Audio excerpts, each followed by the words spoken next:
I'm going to show you iOS 7 running on an iPad here.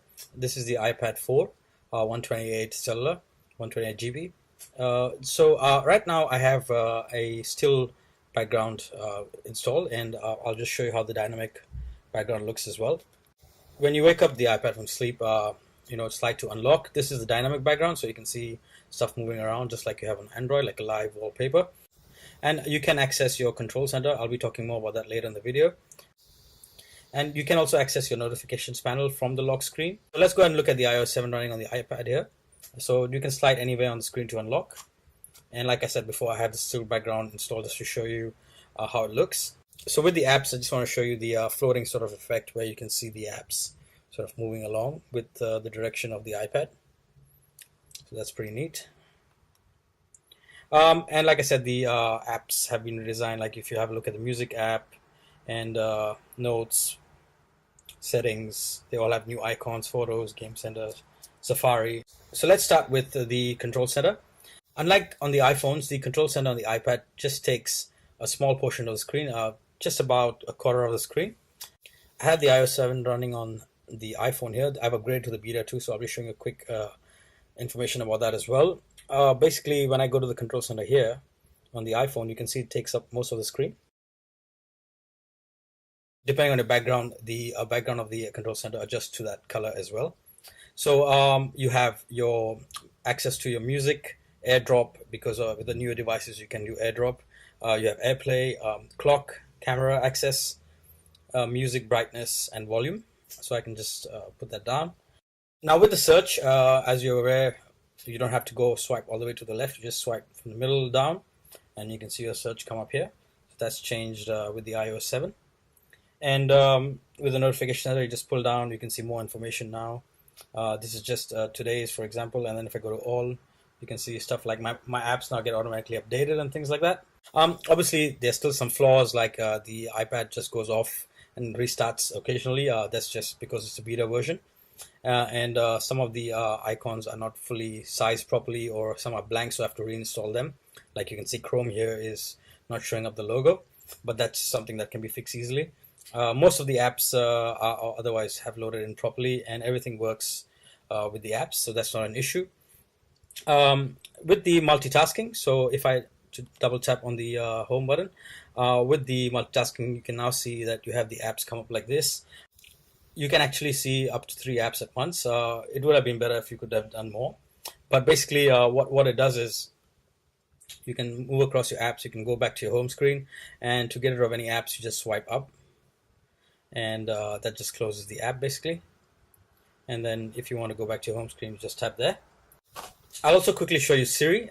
Siri now with the beta 2 update has male voice as well, so I've just changed it to that just to show you how it is. Now, before I do that, I'll just quickly tell you about the settings for it.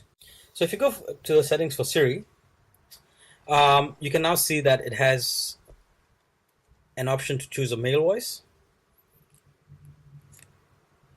and that also is depending on a region. So if I was to change the region to English Australia, I will not get that option at the moment. But if I was to change it back to US, I then should be able to get the male option come up. So I'm just going to choose that. Let's try out Siri with a new male voice. Hello. Hello there, too fat, too tech. What's the capital of Australia?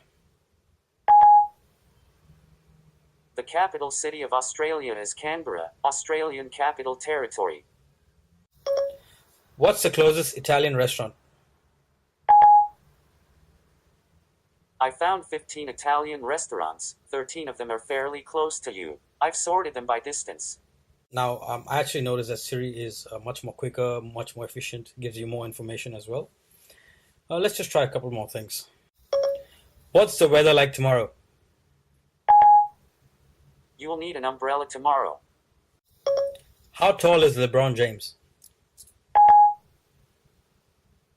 LeBron James is 6 feet 8 inches tall. Open settings. Now I realized that with the new update, Siri is much more faster, and the apps are running much more faster, especially on the iPhones, compared to the beta one. The it is running slightly better. There are slight improvements, bug fixes, and things like that. Um, let's go and have a look at the camera app now. So with the camera app, you can see that it has been redesigned, same as the iPhone. You can do a square picture. You can go for the photos, videos. You can just switch over with the photos. You can select the HDR option just by tapping there. You can now see that with the photos, you can now actually share them via AirDrop or messages, mail, iCloud, things like that. Now with the editing, once you've taken a picture, you can have the filters. Now you have the option to select a range of filters, and as and when you tap the filters, the photos change, and then you can save it as it is. There should be an option to do it while taking a picture as well, like a live filter, but it doesn't look like it's been applied yet. Now coming to Safari, I just want to show you how it's been designed, and I've opened up a lot of tabs here. Basically, you can once again share these, so it has that tab there, and you can add as many tabs as you want now. That's not an issue. You're not limited anymore with the number of tabs. So you can see that it has been designed to support a lot of tabs, and also the sharing options, the bookmarks, they all remain the same. The iCloud options, basically. So talking about iCloud, with the new beta, once you sort of restart your device, once you've installed it, you're prompted to include your iCloud information as well. So now, basically, whenever I sync the iPad or iPhone to iTunes and I want to restore it or restore from backup, I actually need to disable Find My iPad or Find My iPhone to get access. That's a security measure that has been taken to prevent any stolen phones from being restored. So that's also very useful. Now, if you were to go into settings and look at some of the differences with iOS 6, you can see that once again settings has been redesigned, and you still have your multitasking gestures. There have been reports of some hidden gestures and options, but that's not actually released openly at the moment. There is a way to get into that, but basically you have an option to turn off or turn on Control Center on your lock screen. And also you have much more things you can do with Notification Center. You can also see the FaceTime app has been redesigned to look different, and the FaceTime icon now appears on your iPhone as well. The Maps app has also been redesigned, and the turn-by-turn navigation is actually pretty good with the iPhone. So that's actually a good addition. And you can see here, I'll also show you with the keyboard. So the keyboard has also been redesigned. You can still do the split keyboard, and it's actually translucent. So the background of the app, you can see that color on the keyboard. So for example, now we are here with the keyboard. If you were to go into another page with a different background, so let's go to the search, for example, you can see that the keyboard color is a bit different from what you saw with the white background there. It just takes the color of the app running in the background, or whatever is in the background there. Also, let's quickly look at the App Store, because now your apps can be running. Now your apps can be automatically updated, can be refreshed in the background as well. So you have that option in the settings, and it has a much more cleaner look as well, the App Store, and it also has a new feature where it shows you the most popular apps which are near you. So that's the App Store there. Now with iOS 7 running on iPhone, I just have an iPhone 4 here. Basically, voice memos has been added now as a redesigned app.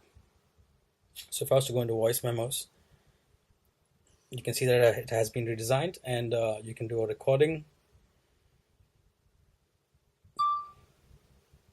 It is a bit laggy because it's still a beta version. You just go ahead and record, and then you can give a name to your recording, a description. And basically there are some performance enhancements. Siri gets a male voice, and if you haven't actually seen how it looks on an iPhone, that's how it looks. It's actually running much more smoother than it was with beta 1 on the iPhone 4. And once again, the Control Center, and also the search, everything works from anywhere on the iPhone or iPad. I actually like the iOS 7 running on the iPad. I think it looks pretty neat, especially with the Control Center and the new Notification Center. I also like the search, the way to search now, rather than go all the way to the left. Obviously, the new multitasking, obviously that could have been better as well, but it's good enough for now, I guess. So that was a quick look at iOS 7 running on the iPad, as well as some changes to the Beta 2 version. Thank you for watching.